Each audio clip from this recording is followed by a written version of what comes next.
اب ممبر پر بیٹھنے سے پہلے ہی مجھے رسالے موصول ہوئے، وہ لوگ جو جب شکنجہ ان کے گلے میں کسا جاتا اور حقائق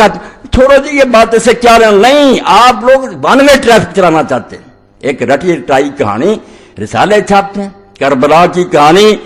ابو جعفر محمد باقر کی زبانی، یہ ہر حدیث کے پاس ہے، چھاپتے ہیں۔ اور وہ شخص جو مفسر قرآن ہے اس دور میں کہلاتا ہے، اور سعودی حکومت اس کا قرآن چھاپتی ہے، حسن البیان،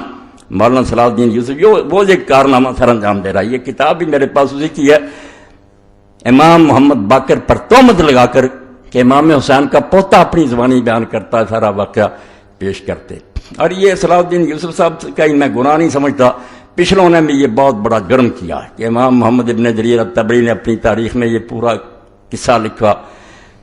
حافظ ابن حجر رحمۃ اللہ علیہ نے تہذیب التہذیب میں اس کو نقل کیا، اور اپنی کتاب صحابہ میں اس کو درج کیا۔ اب ایک شخص کہتا ہے جب امام محمد باقر جو زین العابدین کے بیٹے وہ سنا رہا ہے کہ حسین رضی اللہ عنہ کو بہت لوگوں نے روکا مگر وہ بعد نہیں آئے، راستے میں جب ان کو پتا چلا کہ مسلم ابن عقیل شہید کر دیے گئے ہیں تو انہوں نے لوٹنے کا ارادہ کیا،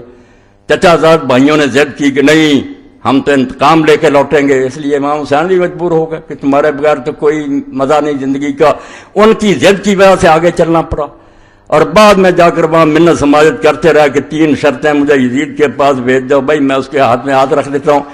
یہ کہانی یہ لوگ لکھ کر اور امام محمد باقر کا نام لے کر شائع کرتے ہیں۔ اب ہر شخص کہتا ہے یار جب ان کی پوتے کہہ رہے ہیں تو حقیقت اس جہاد کی کچھ بھی نہیں، یہ کہہ دیں آپ نادانی اور بے وقوفی سے مارے گئے ہیں، ورنہ اس کا کوئی جہاد سے تعلق ہی نہیں، نہ یہ کوئی شہادت ہے، وہ تو جان بچانا چاہتے تھے، کہتے لے چلو مجھے، میں یزید کے ہاتھ میں ہاتھ رکھ دیں۔ یہ سب باتیں آپ پڑھتے بھی ہیں سنتے بھی ہیں، اور تاریخ جو ہے زیادہ سے زیادہ مہربانی کرتی ہے کہ کوفہ کے کچھ لوگ سے بے ایمان اور بددیانت انہوں نے امام حسین رضی اللہ عنہ کو خط لکھے، امام ان کے ورق میں آ گئے، ان کے دھوکے میں آ گئے، بعد میں راز کھلا کہ یہ تو سب مکار اور فریبی ہیں، پھر آپ پچھتاتے رہے۔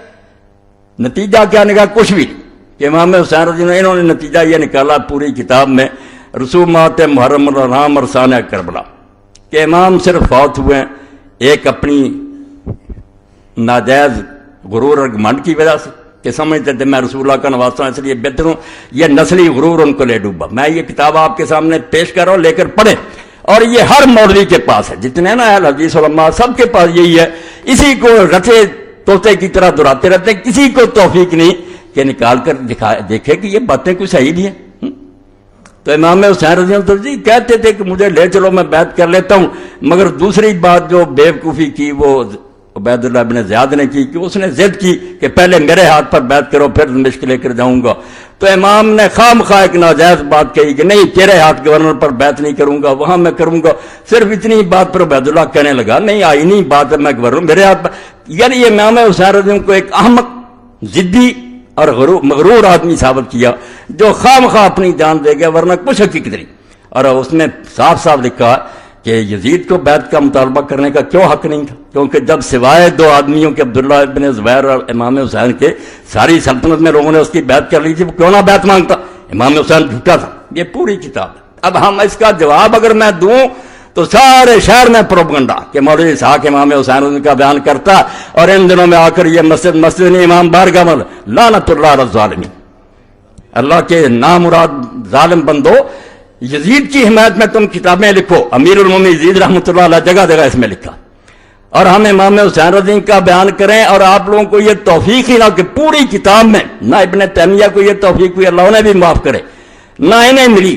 کہ رسول اللہ کی وہ حدیثیں تو کہیں ذکر کر دو کہ حضور نے پہلے بتایا نہیں تھا امام حسین رضی کے بارے میں،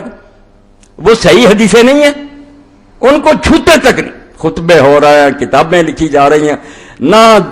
کئی تنظیموں کے سربراہ میں ان کا نام کیا لو وہ بھی لکھ دیتے ہیں ثانیہ کربلا، کوئی نہیں یہ اٹھا کر دیکھتا کہ تاریخ کی جھوٹی روایتیں، یہ جو میں نے لکھ دیا کہ محمد باقر رحمۃ اللہ علیہ کی زبانی، اس کے بارے میں تو آپ سمجھ لیں کہ جہاں جہاں یہ لکھی ہے بالکل جھوٹ کا پرندہ، اس میں زکریا بن یحییٰ ضریر مجہول ہے، اور آگے چل کر جس نے یہ کہانی گڑھی ہے خالد بن عبداللہ الکسری، مکہ معظمہ میں بدقسمتی سے جو لوگ گورنر رہے ہیں ان پر پوری ایک کتاب ہے غایۃ المرام، اس میں اس کے حالات پڑھیں، اور امام ذہبی جو لکھتے ہیں کہ ناصبی الشباب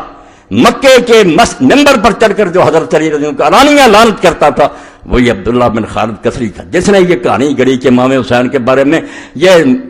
بات پھیلا دو کہ وہ تو واپس آنا چاہتے تھے، وہ تو یہ شرطیں پیش کرتے تھے، انہیں تو لوگ روکتے تھے۔ میں کہتا ہوں اس جھوٹے اور حضرت علی پر لعنت کرنے والے کسی والے آؤ کہیں دنیا سے کوئی کتاب جس میں یہ آتا ہے کہ امام حسین واپس آنا چاہتے تھے۔ خود یزیدی اور بنو امیہ کا گورنر کہانی گرے اور امام محمد باقر کے ذمہ لگا دے، اور تم اس کو یہ شائع کرو کہ کربلا کی کہانی محمد باقر کی زبانی۔